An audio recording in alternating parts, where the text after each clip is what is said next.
Hey there, educator, and welcome back to the Make Math Happen podcast. I'm your host, Lanisha, and today's episode closes out our geometry month. And it does so intentionally, if I must say so myself. Everything we've talked about so far has been building towards this moment. Before we step into similarity and scale, I want to pause and reconnect us to the big ideas we've been building all month. None of these episodes stand alone. They're meant to work together the same way mathematics does. In episode 1, we talked about geometry as the visual foundation of mathematics. We named that geometry is often the first place that students learn to notice structure, describe relationships, and make sense of space. Long before students calculate or symbolize, they learn to see. They learn to compare shapes, to describe positions, and recognize patterns. Those early visual experiences are what later allow students to understand number lines, ratios, equations, and graphs. Geometry is not an extra. It's the lens through which students first learn how math works. In episode 2, we explored angles, lines, and movement. We focused on how shapes change position without changing identity, and why understanding movement matters more than memorizing rules. Students need opportunities to slide, to flip, and turn figures so they can predict what will stay the same and what will change.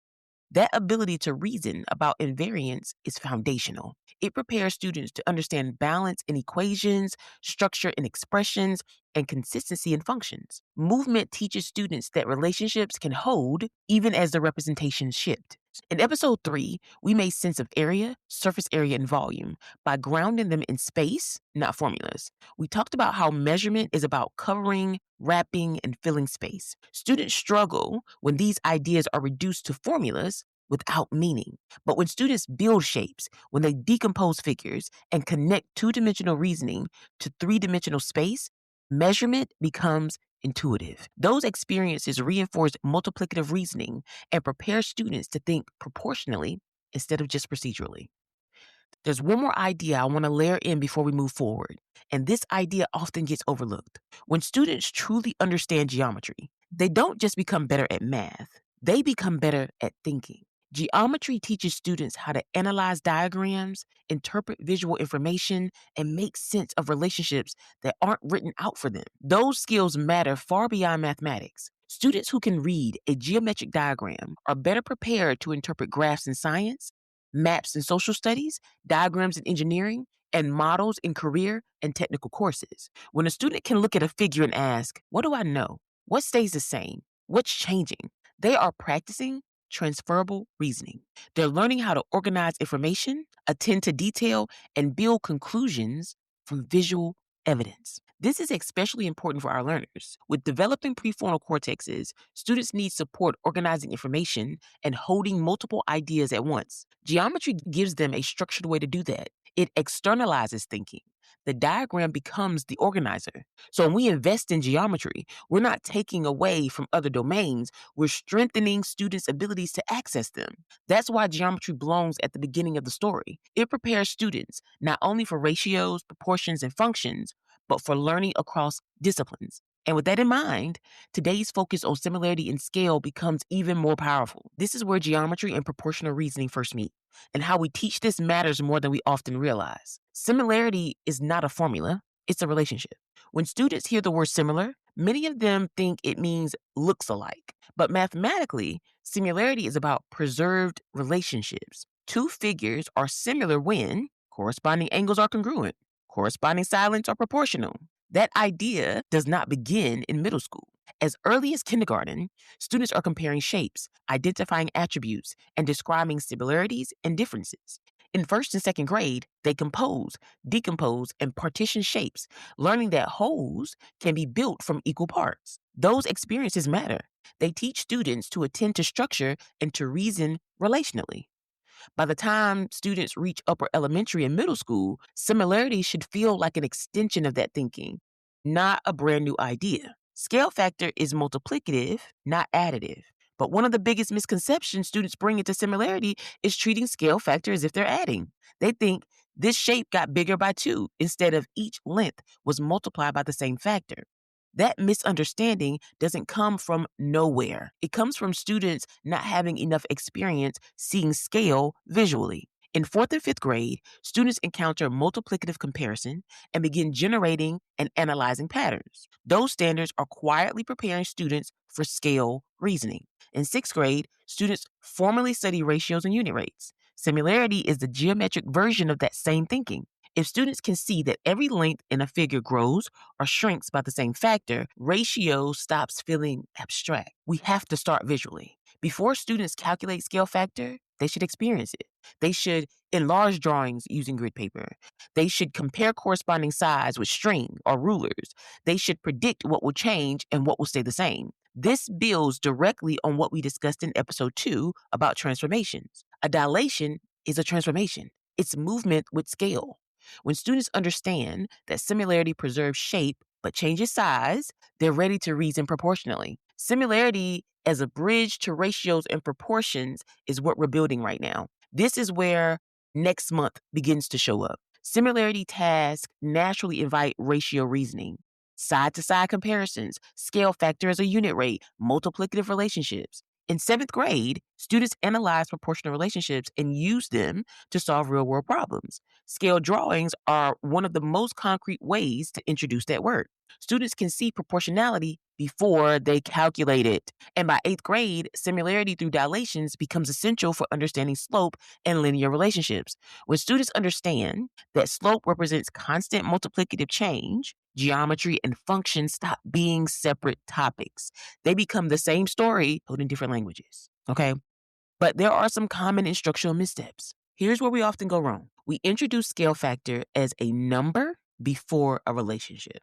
We rush to proportions before students can see correspondence. We treat similarity as a checklist instead of a reasoning task. Small instructional shifts make a big difference. Instead of asking, what's the scale factor? We could ask, how do you know these figures are related?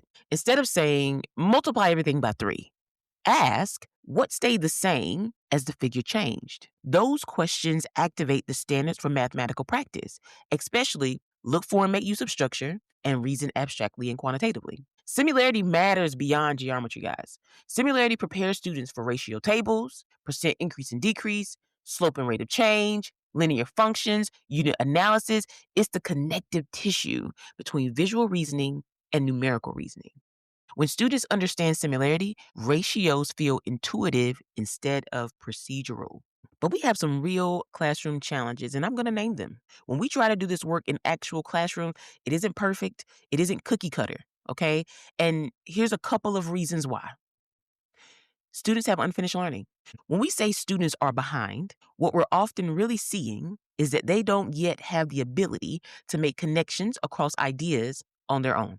With developing prefrontal cortexes, students need help organizing information and seeing how ideas relate. And too often, those connections aren't being made for them through carefully crafted instructional experiences. That's not because teachers don't care.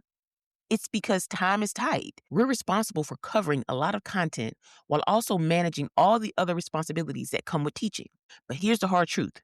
Teaching topics in isolation does not strengthen areas of unfinished learning. It deepens them. We often take for granted the simultaneous ideas at play when we teach math, and we don't always make those ideas explicit for students. Geometry, ratios, equations, and functions are deeply connected, but students don't automatically see that. And math, if we're being honest, isn't really built to push students forward when prerequisite understanding isn't there.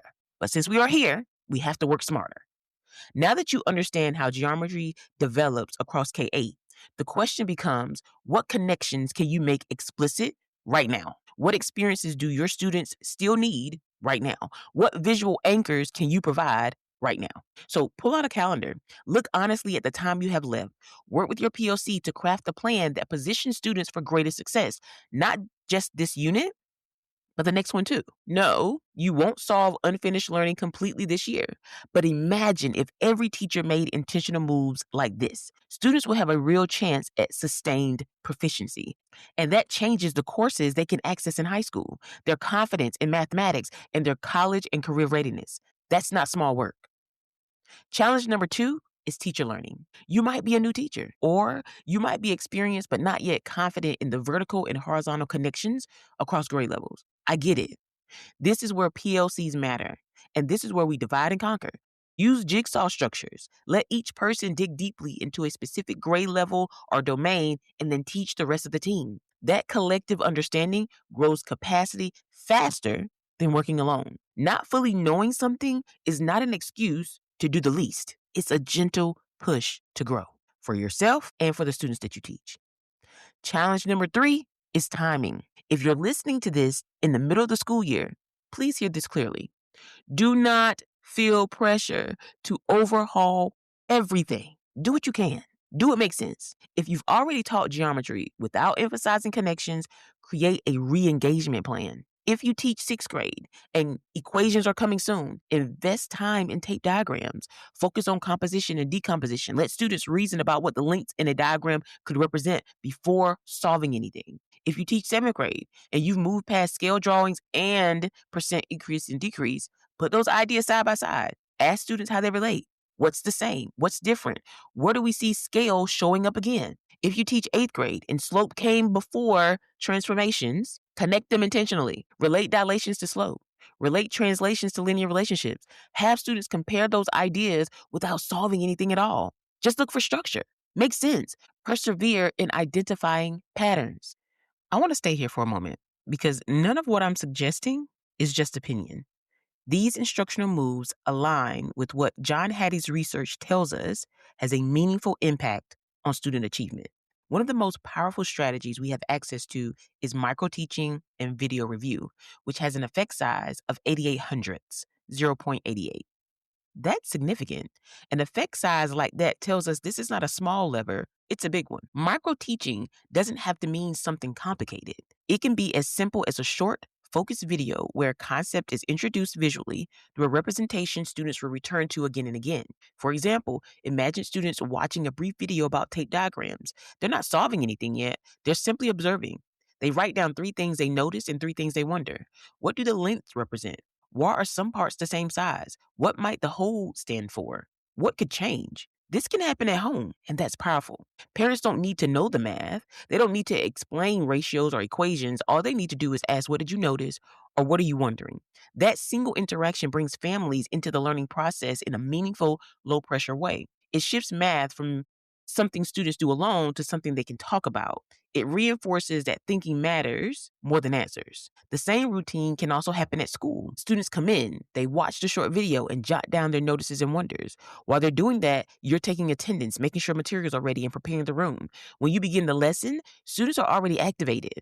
They're already engaged with the representation. They're curious. They have questions. You're not starting code. That's the power of micro teaching. It doesn't add time, it buys time, and it sets students up to reason more deeply when instruction begins. And micro teaching doesn't work in isolation. It works because it supports other high impact practices. When students are asked to organize their thinking, connect ideas, and elaborate on what they notice, we're tapping into elaboration and organization, which has an effect size of 75 hundredths, 0.75. That means students aren't just exposed to ideas, they're structuring them in ways their brains can hold on to. When students are given opportunities to reflect, evaluate their understanding, and explain their reasoning, we're engaging evaluation and reflection, also with an effect size of 75 hundredths or 0.75.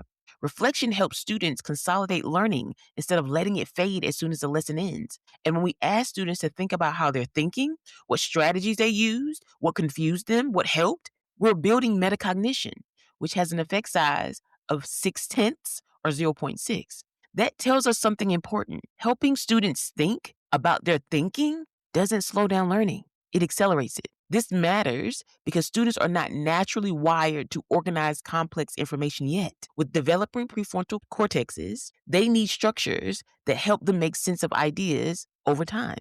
These strategies give them those structures. And here's the key takeaway. We have more influence over student achievement than we sometimes realize. When we design experiences that activate thinking, make connections explicit, and invite reflection, we are directly impacting learning in measurable ways. This is not about doing more, y'all. It's about doing what matters.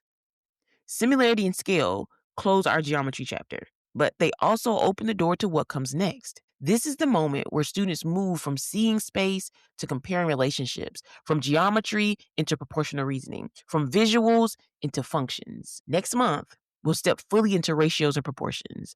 But if this bridge is solid, Students won't feel like they're starting over. They'll feel like they're continuing a story they already understand. And that's the goal. Thanks for walking through geometry with me this month. Next up, ratio and proportions. Same story, new chapter.